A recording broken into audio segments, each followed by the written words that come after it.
Unlike Susral, these minor characters are actually desperate to leave Lahore, right? So and leave that situation. So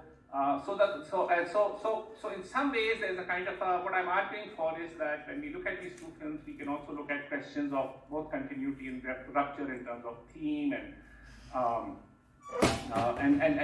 thinking about place. Okay, but this rupture is also a rupture that Pakistani cinema itself experienced, right? So I mean many of you are aware that what happens by the late 70s is that really Urdu cinema goes into quite a bit of decline, right? Both in quality as well as in the number of productions. And there are several reasons for it, okay? And this decline actually lasts for several decades, right? And it's not until about the mid-2000s, okay, that Urdu cinema begins to revive. And it's revived really in new ways because there is very little continuity in terms of the filmmakers who were working in the 60s and 70s and the filmmakers who have been working for the past 10 years, because the filmmakers in what is called the new cinema or the new Pakistani cinema are really, are not really, in a sense, these are people coming from either the television world or advertising world, right? And so unlike in India, perhaps, where you have kind of long-standing kind of families and studios that are involved in kind of filmmaking. I mean, India is of course it's a gigantic media a landscape and a very complex one. But in the case of Pakistan, I think one of the things that happens is this sense of rupture, right? And it's a rupture that is also a rupture in memory. So many young people, for example, this film Susral. How many people have seen this film? Okay, one. So. Lots of films, but there are PTV. Huh? Lots of films, but there are PTV that we not. But if you don't know, then that says something about how you relate to the film, right? I mean, I'm, I'll discuss the cast, etc. Some of you might have watched it, right? How many again? Kamran, you don't count, okay? Because, okay, who else? आपने भी देखा होगा ये नहीं देखी हाँ याद नहीं है ठीक है so the project is really also thinking about what Zinda Bhag tries to do, because one of the things I'll argue is that Zinda Bhag is a film that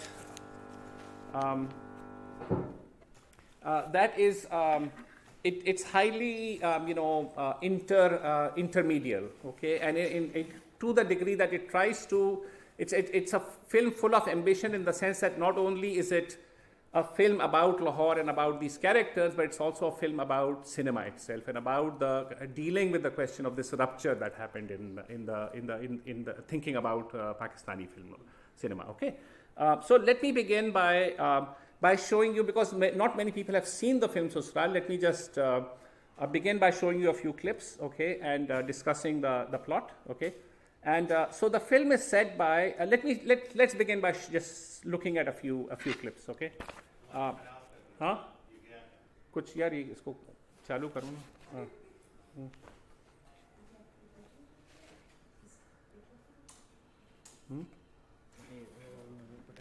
क्या? बटन ऑफ कर दिया. कौन सा button? मैंने of किया. नहीं. अच्छा.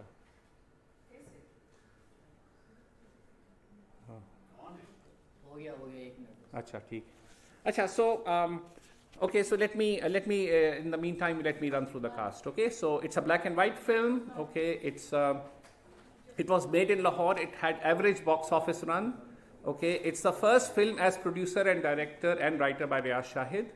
Mehdi Hasan sang his first solo hit song in this film. Okay, and there's a very famous song you might have remembered, which is called Ja Apni Hasraton Pe Aasu Baha Ke So Ja, okay, which is by Noor Jahan, which is also a film song in this film. The actors are Laila, Yusuf Khan, Alauddin, Rukhsana, Nikhat Sultana, Diljit Mirza, Talish, okay, Lahiri. The director, as I said, Riyaz Shahid played multiple roles as director, producer, and writer. And the poets are Munir Niazi and Tanveer Naqvi, okay? Okay, and so is it on now? Okay. So let me read from my notes here. Okay, so it's shot in the inner city of Lahore, and I think the question of production histories and in cinema in Pakistan is also an important one, which I think this film would be a good subject to think about. Okay, and the story is about a minor character who's a brass band player. Okay, a brass band player who is slightly who's no longer young, but he wants to get married, right? And so his name is Jida, okay, and Jida goes to a marriage agent, and the marriage agent puts him in touch, arranges a marriage with a woman who's who's young and kind of beautiful, etc. Okay, and so he thinks he's getting married to Zarina, right? But what happens is that the father of Zarina has played a trick at when the Sehra is lifted. Actually, it's not Zarina who is in the bride, but it's her crippled older sister. Okay, so that's the story, and so the story is how how Jida will deal with this shock. Okay, let's begin. So is this? How do I make it bigger?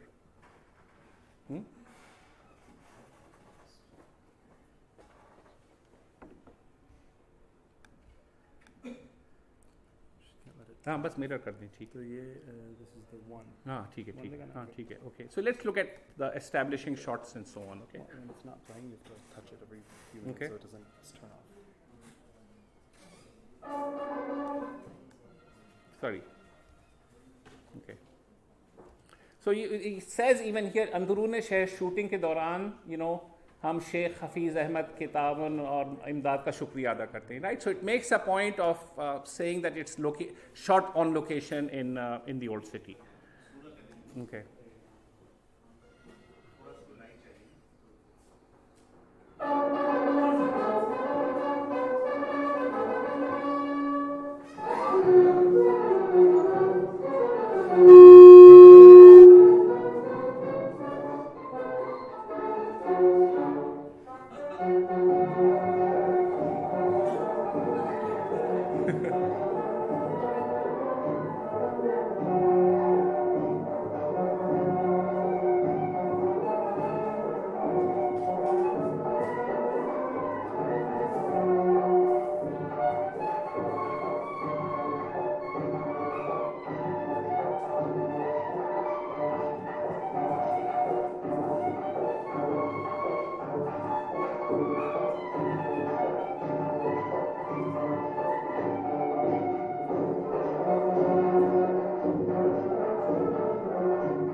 and so this is Jida, right? Okay.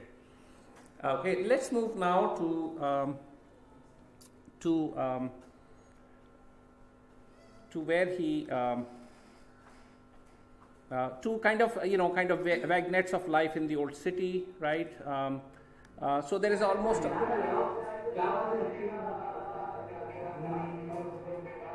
Hindustan से तुम्हारी जीव का खत तो नहीं है? जिले भाई खताएं भी तो अपने तो पासपोर्ट की तारीख की कदर होती है। मेरी तो गर्दन भी अपने लिए खलीफा बाल काटे हैं तो काटे बना रहे दूसरी वहां में आता हूँ। अभी ऐसी कौन? जिले मेरे जान तुम मैं बाल काटे मुझसे बात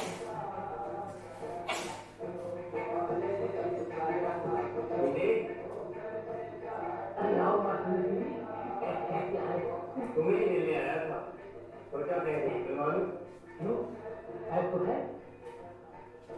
आज के दिन के लिए तुम्हारी काश की जरूरत पड़ गई। कोई आसानी खाती है क्या? Yeah, okay.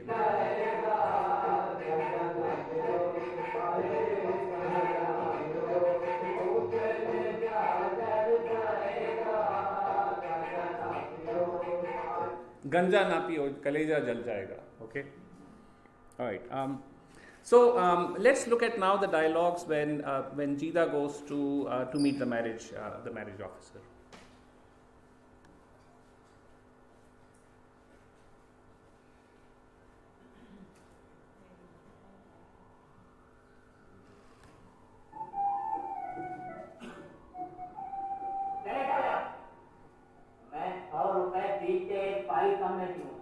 जो 10 रुपए मुझे देना चाहते हो उसकी कभी सरकारी लगाओ है।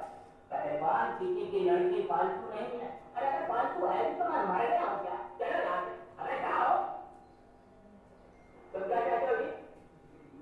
बैठ के बात करो। बैठो। हाँ तो शादी करना चाहते हो? हाँ बाबू अगर कोई अच्छा सा रिश्ता हो। काम क्या करते हो? बाजा तो नहीं बजाते? बारात में सबसे आगे में होता हूँ और दूल्हा को दुल्हन के अंदर छोड़ के वापस आ जाते हैं। आमदनी क्या है? हलाल की कमाई तो ना होने के बराबर है। अलबत्ता बाहर जाने शाबाश शाबाश। नशा कौन सा करते हो? अगर शराब पीता हूँ वो भी उस रात से पधारे को जाने वाले किसी तमाशबीन शराबी से पैसे पीता हूँ। बस गैरमूली आदमी क्या के जराइम पेशा मालूम होते हैं। शायद छोड़ सकता हूँ बाबू लेकिन अगर शादी करवा दो तो तुम्हारी शादी नहीं हो सकती। क्यों? इसलिए कि तुम झूठ नहीं बोल सकते और झूठ बोले बगैर रिश्ता नहीं होता। कसम है खुदा की लाखों शादियां कराती और हर एक की दुनिया झूठ बनती। इसका मतलब है तुम बिगड़ा कैसा हो? शाबाश हमें तुम्हारी ये बात पता है। खड़े हो जाओ इधर इधर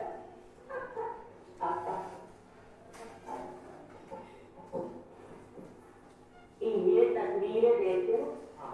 इनमें से कुछ लड़के मिडिल फेल हैं कुछ नॉन मैट्रिक मगर अपनी ससुरालों में MA पास है BA पास है एंगल भी करना। हाँ मगर वो जाते शरीफ बगदाद शरीफ में 6 महीने जेल में रहते हैं। एक खातून अपने शौहर के छोटे भाई की मोहब्बत करने लगी। उनकी तलाक दिला के छोटे भाई से शादी करा। किसने? मेरे साथ यही करेगा। मैं तो जब मानूं अगर मेरा टांगा किसी से मिला दो। मैं तो पूरी बखिया करा दूं मगर अरे मैं कोई ठीक नहीं। Okay. So I'm really sorry this film is not subtitled. It's even hard to find, in fact. But when he goes to the marriage agent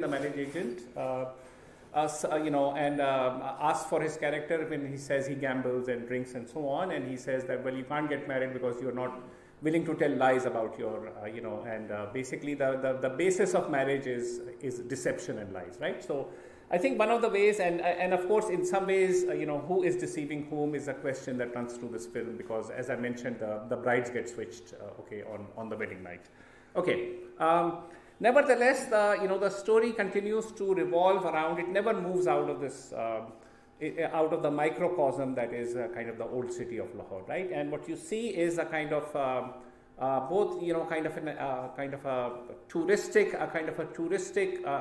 look at, kind of vignettes and life at the old city, which is also laced with a kind of humor, right? Okay.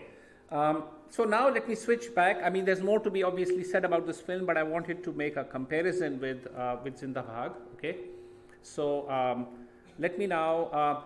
Okay, now another thing too, for those of you who can kind of understand, Urdu, Riaz Shahid was a very, wrote, dialogues in a very, very kind of dramatic and effective way, right? As you can tell from just the exchange here. And in fact, this was one of the critiques that the critic Alamgir Kabir wrote about filmmaking in Lahore.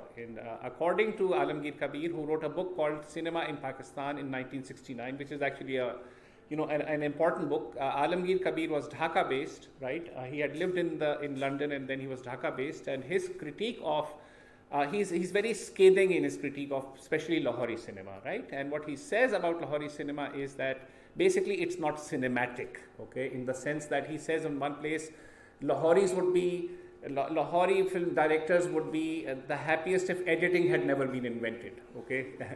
Because all they do is park the camera in front of a kind of a tableau-like situation and let the dialogue, okay, take place of actually cinematic, kind of character, the character of the film, right? So in this way, he's contrasting the filmmaking that is beginning to emerge in Dhaka, because Dhaka becomes an important center also for filmmaking, whose aesthetics is quite different from what's happening in Lahore, okay? So one of the things I think I also want to just notate is both the strength of, kind of Riaz Shahid's kind of, in a sense, progressive vision in telling the story of minor quirky, kind of nobodies, right, in the old city, right? And also, but also the critique that somebody like Alamgir Kabir levels against somebody like Riaz Shahid, that the dialogue in fact substitutes for other aspects of what cinema might be able to do. Okay. All right. So now let's go to Zinda Bhag. Okay. Many of you have seen Zinda Bhag. Okay. And can I have some lights? Okay. And so Zinda Bhag was directed by Mino Gaur and Farjad Nabi, produced by Matila Films, 2013, and narrates the story of three young men, Khalidi, Tambi and Chitta, who desperately attempts to push against the economic and social limitations in which their kind of class background confines them. The various types of gambling activities, all of which are illegal, are analogues for taking fatal chances with one's own life to leave a society that presents little possibility for them.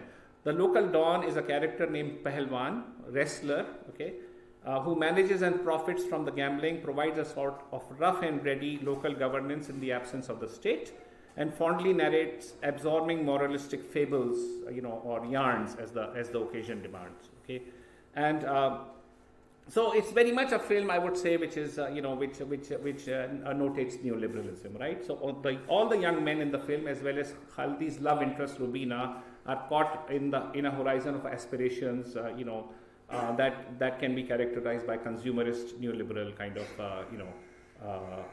aspirations. While Rubina focuses on the steady and persistent entrepreneurial manufacture and guerrilla marketing of a soap brand, the young men can see no opportunities in Lahore at all, right? So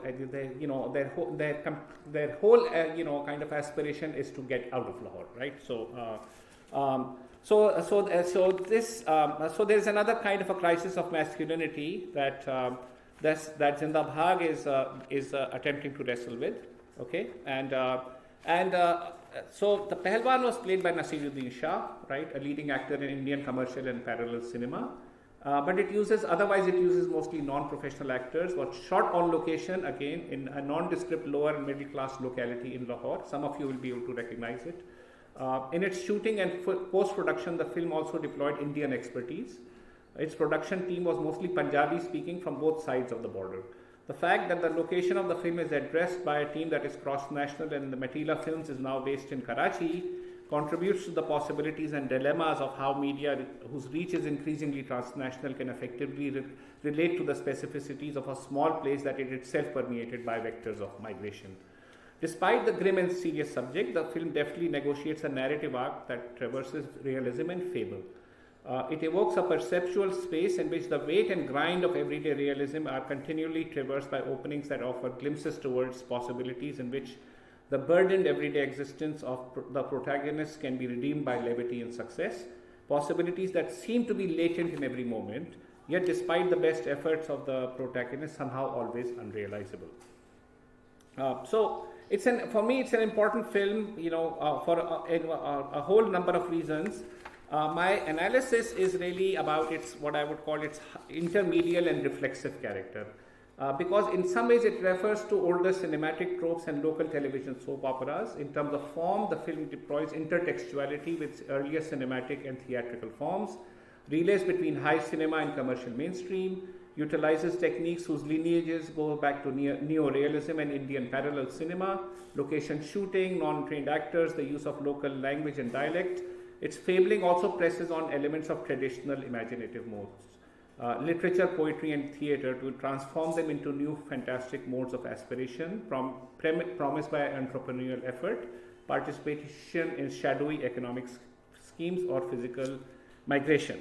Now, this film is part of what is being termed as new cinema, which I mentioned, which really started about 2007, 2008, Pakistan, where a number of important new films started to be made in Urdu. The number is nothing like, the films in the 60s, you're talking about like dozens of films being made every year, whereas now it's like, 10 or 20 films a year, right? So the number is much, much smaller. Can I have the, wo kahan gaya? Tech wala, huh?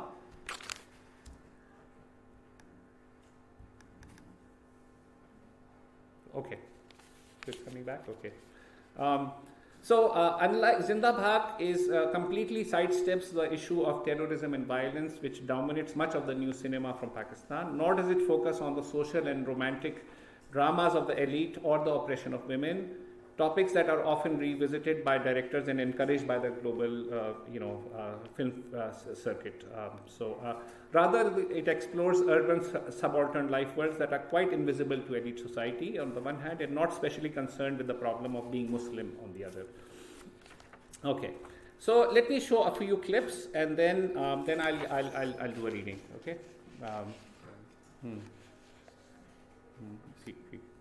Okay, Zindabad. So let's look at the establishing shots. Okay.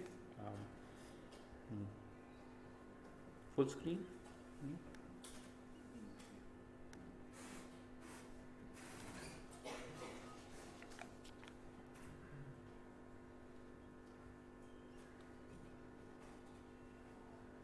I need VLC.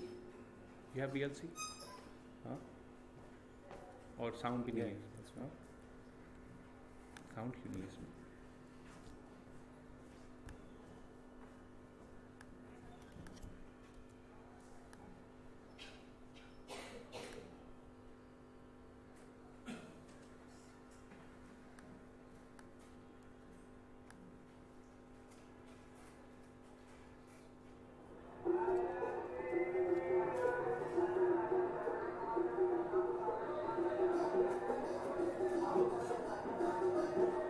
देखो जी सारे कहते हैं कि जिनने लाहौर नहीं वेख्या वो जमया ही नहीं,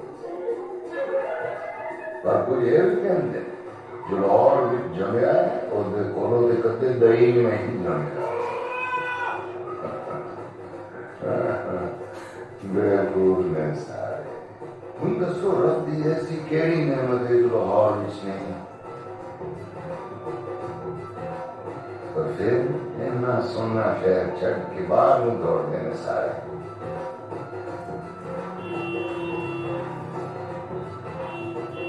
यार ताबी पैर पड़ेगा ऑफिस की गड्डी ये खालदी साहब हर काम में शॉर्टकट समझने में जिंदगी बदल गई, यूके का वीजा मस्त है।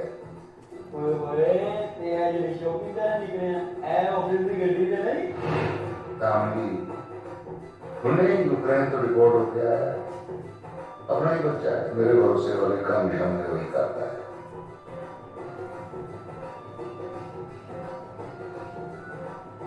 कौन किधर चाचा बोल रहे चिट्टा गरीब का आधा सीधा साधा लड़का सोचा है कि मेहनत करके इज्जत नहीं मिलनी, सो फौरन भी ट्राई मारी है। बोलो मुंडा नहीं वो तो चाचा को भैया फ्रांसी बोल रहे आज बोल रहे मटन के चिकन मटन कोरमा पक्के आज बोल दे ओए Okay. Can I have the lights? Okay. Okay. Next clip, okay.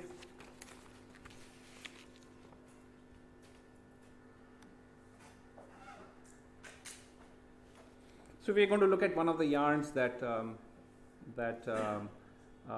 Pahalwan spins, okay. देखो जी सोने रब ने हर चीज दी पैकिंग बनाई है नहीं छिलका उतारो ते फ्रूट खाओ छिलका तोड़ो ते बादाम खाओ इस तरह सोने रब ने रूह दी पैकिंग बनाई है जिसम जदों रूह वापस अपने घर चली जाती है पैकल पीछे रहना पर जिस्म दी भी पैकिंग है लिबास बंदा दुनिया चाहता भी अलग है तो चाहता भी अलग है जिन्नी देर दुनिया च रहता है पैकल च रहता है सुहाई चंद मौके मेरा अजीज दोस्त बूबा पैकिंग दे बड़ा यकीन रखता सी देखो जी जिवें जान मिट्टी चरांदी है ओए गल चों गल निकलदी है तो जी भुट्टो की हुकूमत सी 75 हो गया जदों पूरे ढंकी के रास्ते फ्रांस जाने का प्रोग्राम बनाया वो ये डंकी क्या होता है बेटा ये बड़ी खतरनाक चीज होती है गैर कानूनी बॉर्डर क्रॉस करने को कहते हैं डंकी का सफर जिंदगी मौत तक जुड़ा होता है जान तो पहला बूबे ने अपने सारे पैसे एक 3-piece सूट दिला दिए मैं क्या बूबे है कि उन्हें क्या करोड़पति गंदे कपड़े पाले लोग छू कराएंगे ये गरीब आदमी ये सूट पा ले तो आमदे आमदे सब सलाम कर दे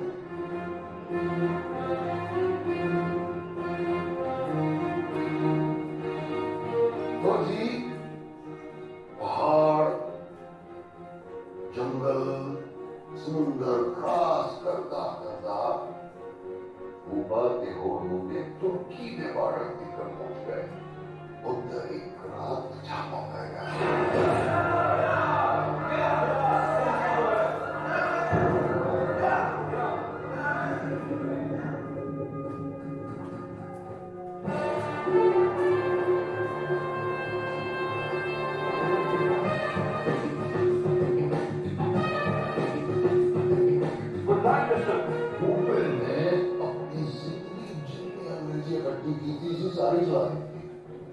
I want total.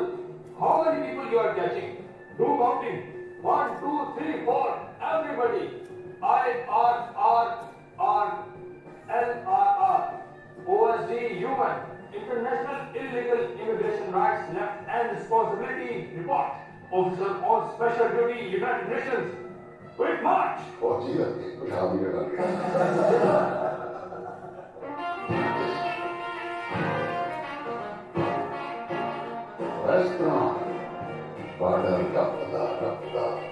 Okay. So there is no. So basically, can I have the lights? Yeah. So Pahalwan narrates 4 long, these flashbacks. Okay, and there's no telling whether these are true or not, right? And they're quite long. They're all like several minutes long, right? And one of the things that directors talk about is how that this is actually a structure that they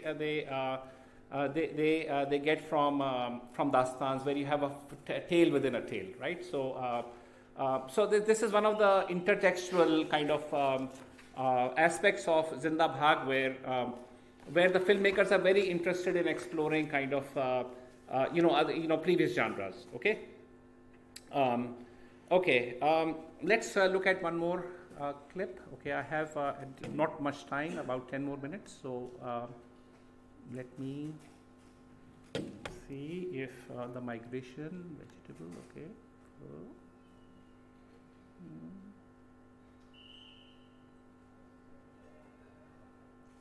Okay. There are lots of commentary about their cables. Two of them do cable repair. Two of them do cable repair. One of them is a waiter, right? In a club. Okay. Sorry, इसको अब हमने vertical करना है. Downwards is me. Upwards is Allah. So you recognize this as Dr. Farhat. This is kind of the Dr. Farhat's kind of middle class piety movements. Okay. Right. ऐसा दुगाड़ी? Okay. हाँ जी, एक minute में आ गया तेरा बार आते. नंदो भाई न्यू मार्केट है. होगा तुम्हारा पसंद है. सिर्फ पसंद है कोई गल नहीं कह रहे. ये पसंद है तो फिर शब्द भी लगे. गल है उनकी. रोहनी शेख साहब की बात चुक रही है. एक पेटियां डाउन है. चुप रह.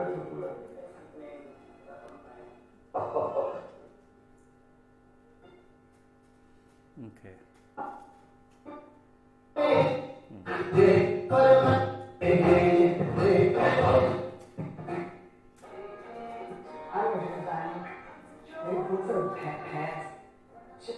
Somebody.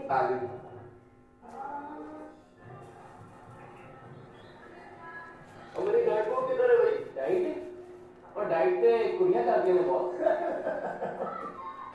So I want to look at 3 songs in the film, okay? And the first song is... That track really moves me to tears.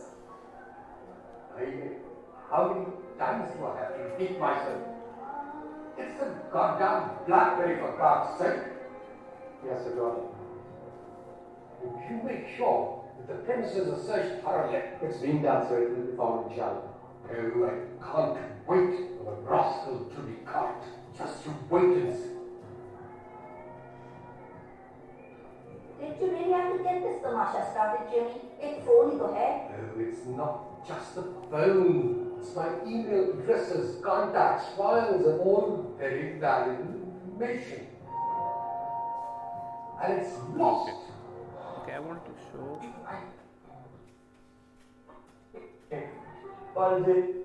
Well, how many times do I have to repeat myself? It's a goddamn BlackBerry, for God's sake. Yes, sir, Johnny.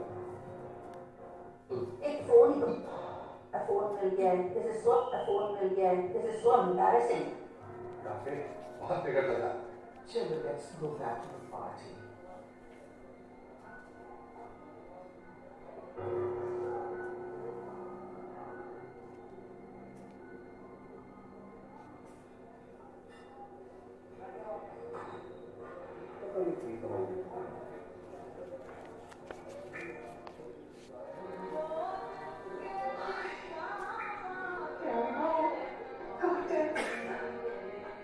Okay, can we have the lights?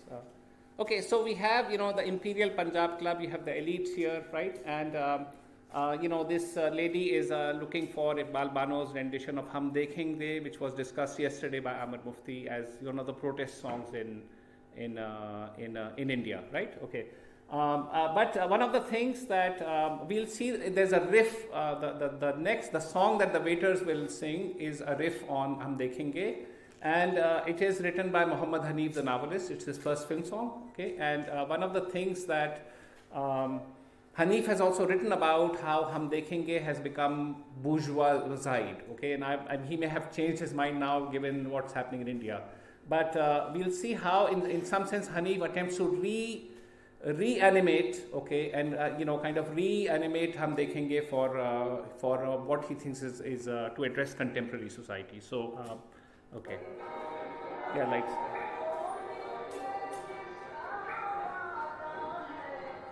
I told Mama I'm sick of this M&A business. I'm resigning. They do for pets if our family nominated one. Somebody just called me a different fascist yesterday. Oh, please, you're not a liberal.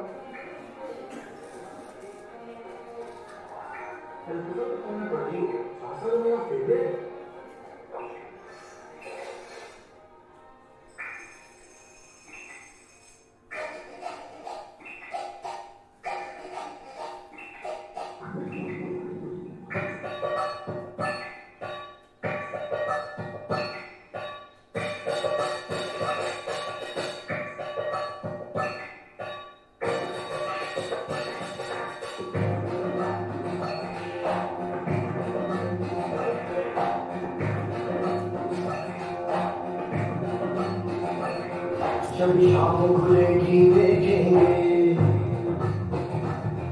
तब आँख खुलेगी देखेंगे, जब शाम खुलेगी देखेंगे, तब आँख खुलेगी देखेंगे, दिन ख्वाब ही और गुजारेंगे, जब रात चलेगी देखेंगे। ये क्या हमको हक दिलवाएंगे, नजरों पे हुक्म चलाएंगे, हमको हक दिलवाएंगे, नजरों पे हुक्म चलाएंगे, जो नहीं वो बेचेंगे, जो बीज नहीं वो खाएंगे, जब शाम खुलेगी देखेंगे, तब आँख खुलेगी देखेंगे, दिन ख्वाब ही और गुजारेंगे, जब रात चलेगी देखेंगे। Okay. So might we think about, in light of Amir's paper, in light of Amir's paper yesterday, might we think of this version of Hum Dekhenge as another animation, okay, of Faiz's poem? Okay. Okay, I'm running out of time, so I'm going to cut to the last song, okay, which is the Qawwali, okay. So what happens there's all sorts of other intertextuality in this, Khaldi's mother watches a soap opera called Awqat, okay. Awqat, means, how would you translate it, huh? Your status or your kind of claim, and in a sense that she's so addicted to watching Awqat that she mixes up her own family situation with actually what's being played on screen, right? Okay. And Khalidi and Rubina go to the mall, okay, in Lahore. They see this beautiful red dress, expensive red dress that Rubina wants to buy.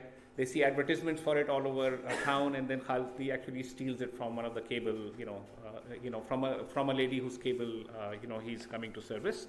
Okay, so Rubina is marketing a soap called Face Look, okay, which has the logo exactly like Facebook, okay, and what she's doing is that she is packaging and marketing that and selling it as a way. That's her entrepreneurial effort. So she's not interested in migration. Only the men are interested in migration, right? And she's interested in entrepreneurial activity in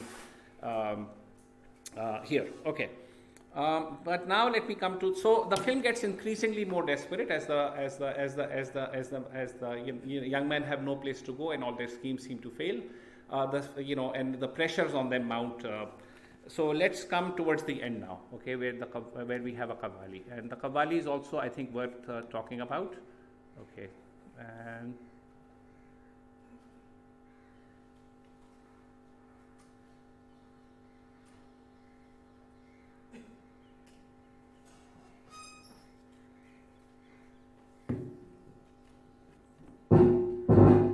दुनिया देखी है, बाहर कुदरत का road नहीं लगे, उस तरीके को हल कर सकते हैं। की दुनिया बैठी है तू, की दुनिया बैठी है, और डिपोर्ट हो गया तू, डिपोर्ट हो गए, बच्चे को पता है, सही कहना तेरा अब्बा, ये शिया की किया है, ना वाली कुछ कितना ना किसे होती, और जाओ बाबा जी माफ करो, जाके भगवान को भी चलो।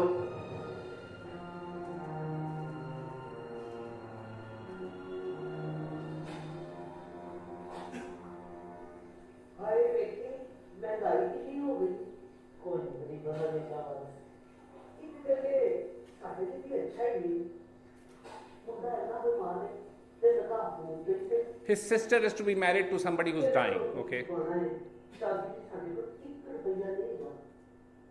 हाँ तो की कर? आजकल बड़े काम संभाले होते हैं। अच्छे जो कर रहे हैं ना बच्चे नहीं कर रहे हैं। बाकी मेरा भी जितनी गुजर गई थी गुजर गई।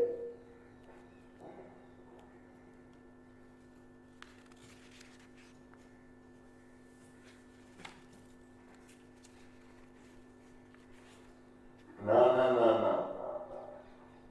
पसंद नहीं आई अगर ना कोई दुआ ना सलाम, किलों में हो गया जुकाम। अस्सलाम वालेकुम तलवान।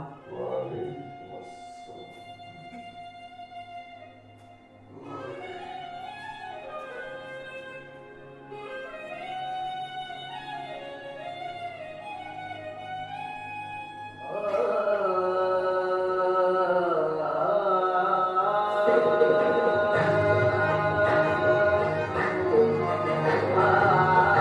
आहिस्ता करना।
have the lights. Yeah, thank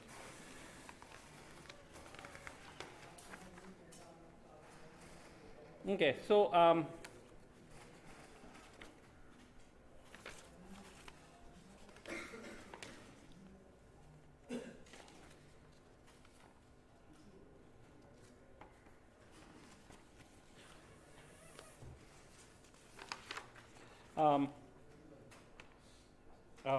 so the Punjabi Qawwali written by the New York-based poet Hassan Mujtaba was originally several pages long, was edited by the directors and rendered by Rahat Fateh Ali Khan, who is affiliated with Nusrat's Gharana. Even though Rahat is well known as an accomplished Qawwal who's created numerous playback songs for Bollywood, this is among his first original renditions. The Qawwali juxtaposes traditional tropes of the unattainability of the beloved with self-contained imagistic symbols, the mulberry, the silkworm's labor, the sensuality of silk fabric on skin, the fetishization of coal-lined eyes. One can designate this as an experimental kind of imagistic Qawwali, at least at the level of its symbolism, which fuses the traditional imagery of with startling and unexpected tropes. And one of the things that as the aspirations for migrations are not fulfilled, and as death stalks everyone who tries to move abroad, is also the trope of the unattainability of the beloved in the qissa genre, right? So that was a conscious choice by the writers and directors to think about the question of the unattainability of the beloved, which is the jouissance of Europe, right? And which is then thought about with the doomed love affairs that are Layla Majnu and all of these kind of qissa tropes, right?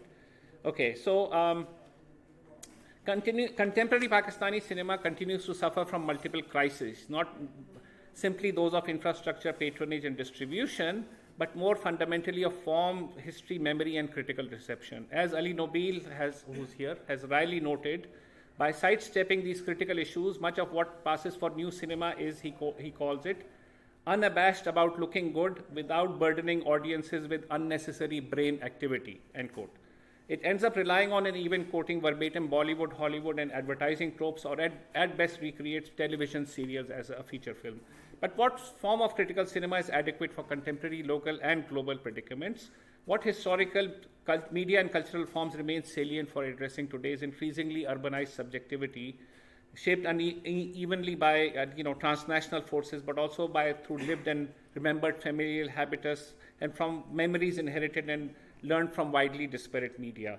Lalita's talk yesterday was very suggestive in this regard. This is hopefully where filmmakers will venture beyond the hackneyed manner in which they address a rather limited number of kind of tropes: feudal patriarchy, women's oppression, terrorism, and individualist aspiration, which all somehow repeatedly find mythic resolution in the pervasive liberal upper class norms of the new cinema.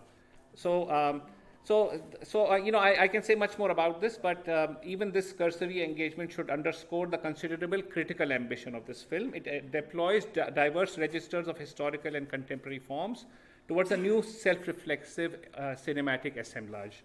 Zinda Bhag is itself engaged in a kind of a donkey. Donkey is that risky migration, illegal migration.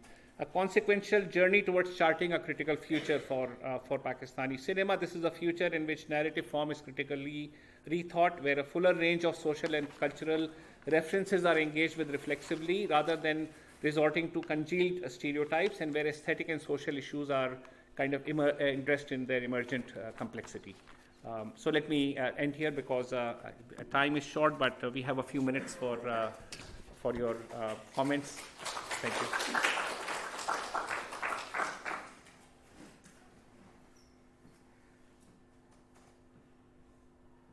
So yes. I just wanted to figure out what year Sasal was released in. 62.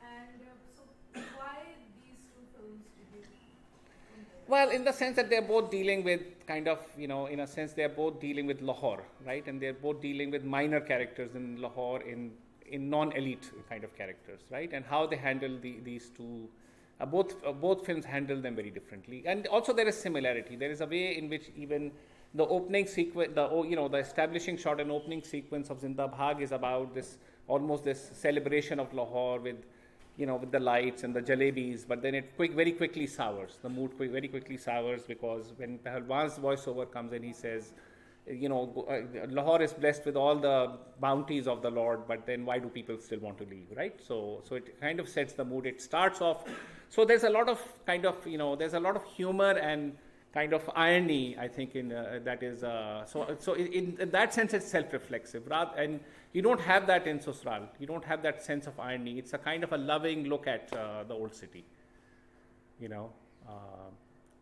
so I think that, in the sense that, what were the kind of, in a sense, aspirations of both liberal progressive filmmakers that were associated with the site that are no longer possible in today's world, perhaps. Okay. I mean, that's one of the ways to think about the comparison. Yeah. Ali, yeah. So, one of the points that you made, I can't remember how much of it you made today, but I know that you made it in other work as well, or in conversations as well, is that when some of these films, especially Zindabad, is the intertextuality element is about bridging gaps in the kind of archival record of cinema itself. Yeah, yeah. And, the film has these references to other Pakistani pop cultural moments, Right. like that Wani the Bulbula song. Yeah. And then you're saying, Yeah. there's lots of those in the film itself. Yeah. And I think one of the points you were making, right, and I was wondering if you could say a bit more about that, about this tendency to fill gaps. The other thing I wanted to ask you, and it relates to your work on art history. Yeah. Because you say in that book, the book that you've done on art, is that there's something different in Pakistani art to South Asian art more generally, or in the Indian experience, and that there's all these gaps there too. Mm-hmm, It's kind of blank slate. Mm. So I'm just trying to, is there something specific then about Pakistani cultural production in the Pakistani context, Yeah. which is about dealing with just absences and gaps and things that, maybe you're making a film and no one's made a good film in 10 years, but Right. but you somehow want to connect it. You see what I'm saying?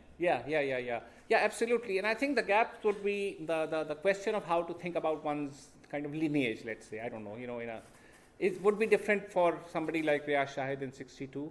He is coming out of a progressive writers kind of tradition, which is still, people are still active there. And he's also coming, it's made in 62, so it's not that far away from, Indian films can still be seen in, 62 is when they start to get kind of,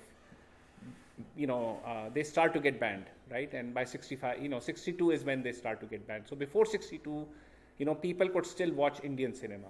And of course, much of what became Lahore kind of cinema were people who had cut their teeth in Bombay, right? So,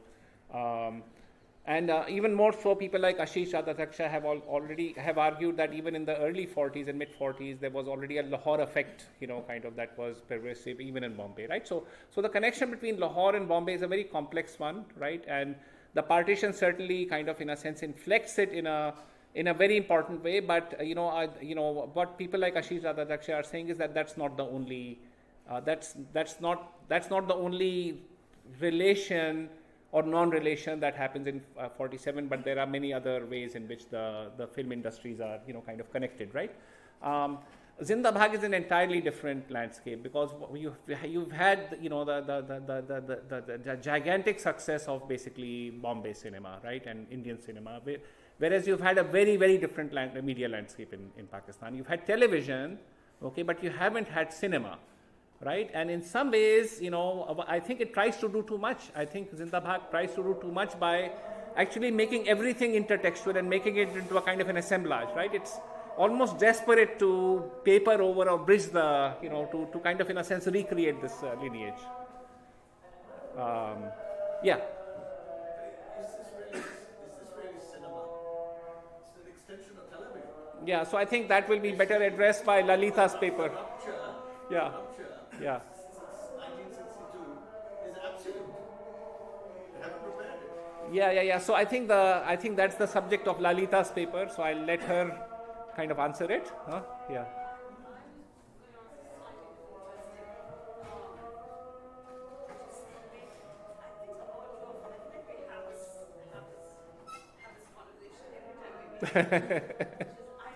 Lalita, you can stop for a second because we can't hear you.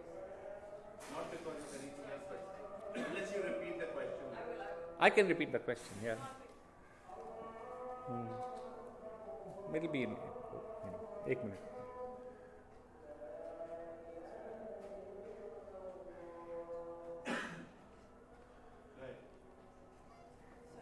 seems a little too, every turn one doesn't have to rely on Indian cinema history to tell the story. Right, right. Which I mean, I feel like we've had this conversation once before. I feel like you just have to give up that comparison and that story.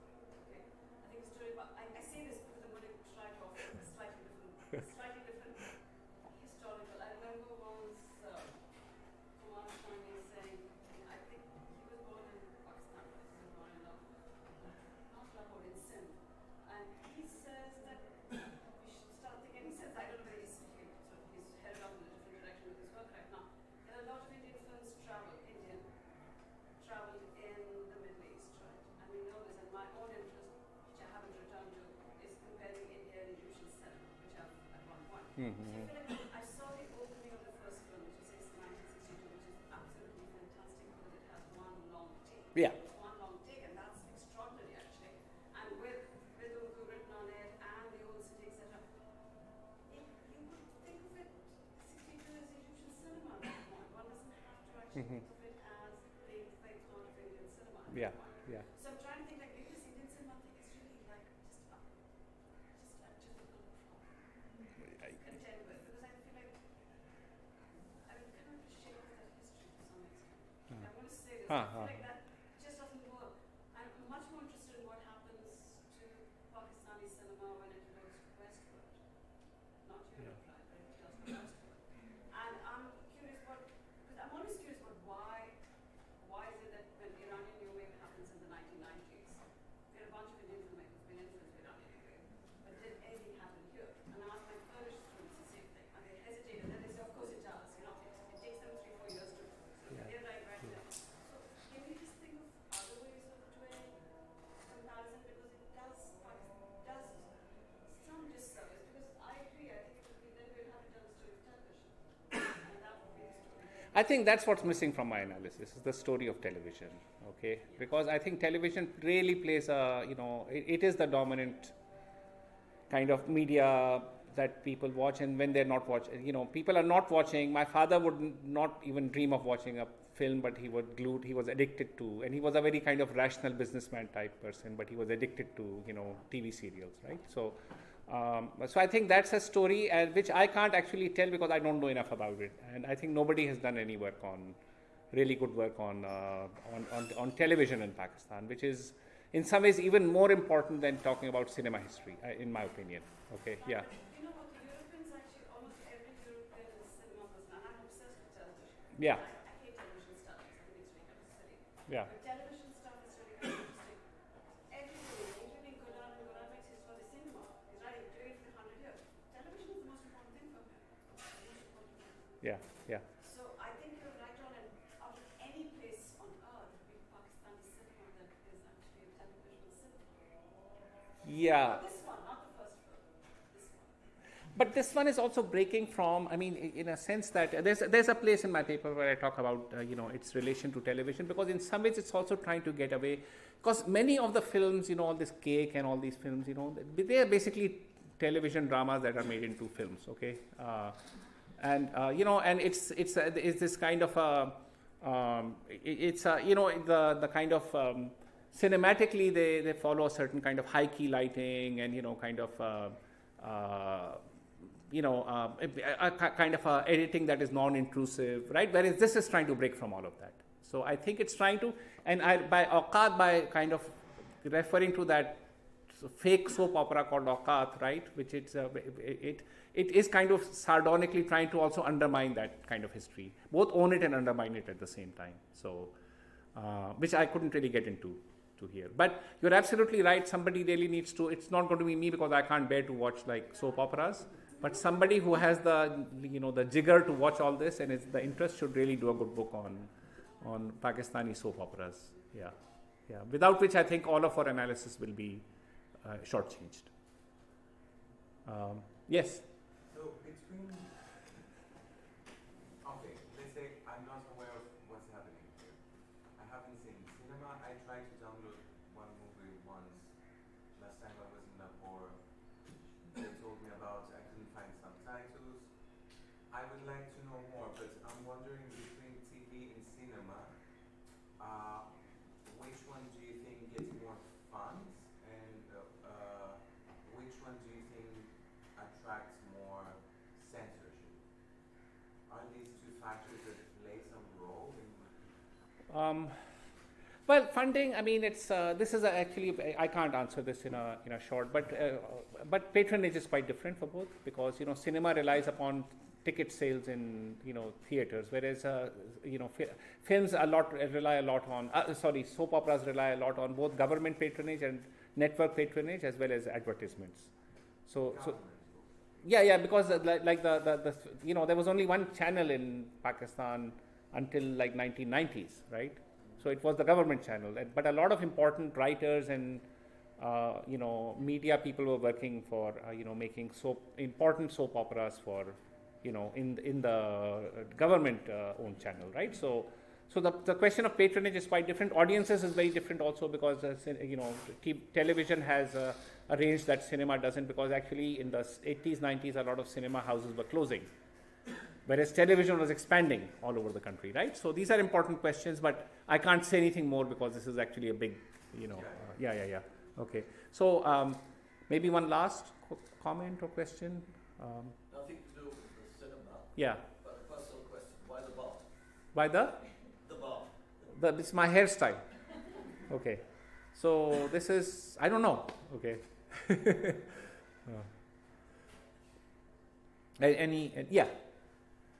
Could you speak a little bit to how they chose to take a narrative that is one of social ascension with a very dark ending, Yeah. and then to stylize it so much and include so much melodrama and just try not to take themselves seriously? Because you would see a similar plot in Rossellini or in Pedro Costa, but in my estimation, they kind of decide, they make a conscious decision to engage with what we might understand as the dominant idiom of South Asian cinema by doing this. What is the dominant idiom? Well, with all of these musical numbers and really light-hearted dialogue that kind of bounces around the actual subject matter they're trying to explore. Oh, so you mean it's not like parallel cinema, or it's not like because it's might be like even masala film or something, right? I mean, it has like elements of. Like the intertextuality exists only at the level of objects in the narrative instead of in terms of the actual style or form of the film. But what would be the form of a film that would be intertextual? I mean, because it does that because the flashbacks are really long, so that harkens back to the nested tales in dastans, which actually you don't see such long flashbacks in you don't see that in Susral certainly, right? Certainly, but there's, for instance, in Breathless, Yeah. you see Godard trying to work through Renoir in a very overt sort of way, and that's the level of intertextuality that's on the level of style and on the level of just how the film is structured. Sultan Rahi ka jo shot tha, the whole 70s. The one with Yeah, I'm not sure what you mean, honestly.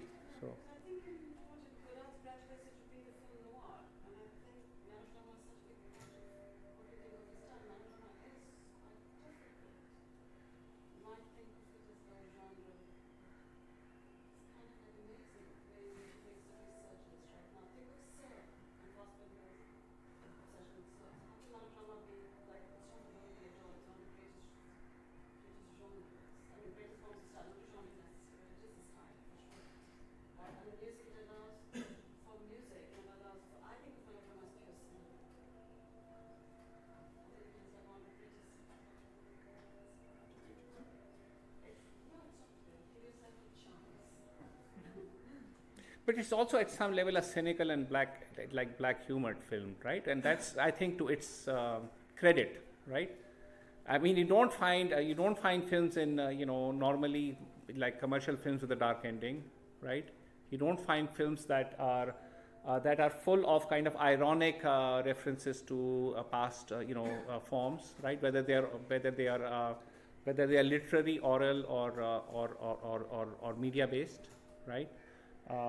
And you don't find a kind of On the other hand, the Pahalwan character is modeled after the villains like Pran. Okay, there's a song I didn't show where every dance move is modeled on previous dance moves, right? In older songs, right? So there's a way in which it's obsessively it quotes. It's a pastiche and it's a quotation.